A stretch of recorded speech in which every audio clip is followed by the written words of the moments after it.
Podcast Globalismo, la verdadera amenaza, de Ricardo Martín Almada, 2017-2019.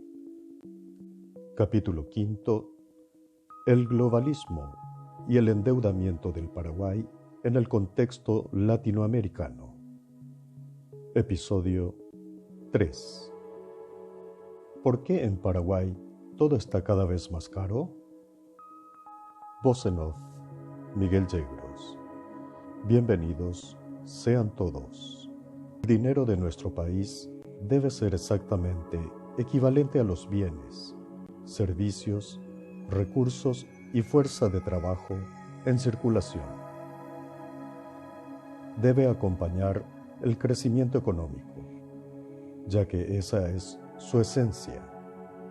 De lo contrario, ese dinero pierde valor y se necesita cada vez más para pagar cada vez menos bienes. Debemos salir del efecto de la anestesia y darnos cuenta que no es normal que década tras década los dueños de la banca globalista se hagan millonarios a partir de imprimir dinero inexistente, mientras la población de a pie vive cada vez más apretada por la subida de precios, sobre la cual, para colmo de males, siempre nos mintieron diciendo que es mínima o inexistente. El sistema fraudulento de la Reserva Federal, con quien en el fondo estamos endeudados, es lo mismo que hablar de falsificación. Y luego el pueblo debe devolverlo con altos intereses, con sus impuestos. Anteriormente, Horacio Cartes contrajo más deuda a través de la venta de bonos soberanos, en gran parte para pagar las deudas de gobiernos anteriores.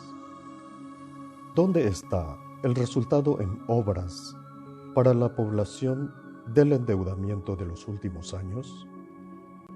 El Estado paraguayo prácticamente se ha sostenido con la deuda contraída con la banca de la Reserva Federal, no con el movimiento de dinero de nuestra economía nacional.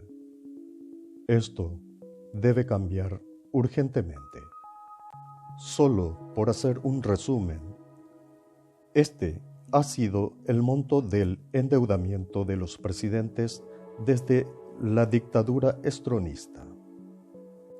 Alfredo Stroessner, 2.500 millones de dólares. Juan Carlos Wasmosy, 217 millones de dólares. Raúl Cubas Grau, 126 millones de dólares. Ángel González Maqui, 727 millones de dólares. Nicanor Duarte Frutos, 228 millones de dólares. Fernando Lugo, 67 millones de dólares. Federico Franco, 414 millones de dólares. Horacio Cartes, 2.149 millones de dólares. Recordemos también cómo está detallado en el capítulo 2, que estos préstamos están pensados y diseñados para que el país no pueda pagarlos fácilmente. Y esta es la razón por la cual las voluntades de los políticos paraguayos están totalmente por debajo de los mandatos de sus prestadores. Solo un Estado libre de deudas puede ser soberano.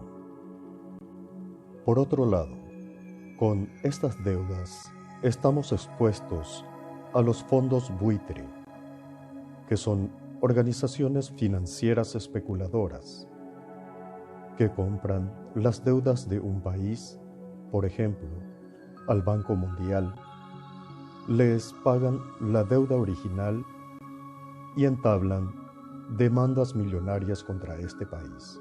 para su devolución, con intereses aún más altos. En otras palabras, la deuda con el Banco Mundial pasa a ser deuda con el fondo buitre. Los países en situaciones financieras críticas son los más expuestos, es decir, cuando se llega al punto en que el país ya no pueda pagar su deuda. En Argentina tenemos el antecedente más penoso: 14 años de negociación con los buitres consumieron las energías de los gobiernos de los Kirchner, independientemente del juicio que se pueda hacer sobre las negociaciones que lograron. Está claro que el origen del problema es el endeudamiento, no las negociaciones. Otros detalles es que se entabló la demanda en Nueva York, al igual que lo había autorizado en su momento Horacio Cartes, con la venta de bonos soberanos, bajo las leyes y reglas de los propios acreedores. El conocimiento es riqueza. Muchas gracias por asistir. Voz en off, Miguel Yegros.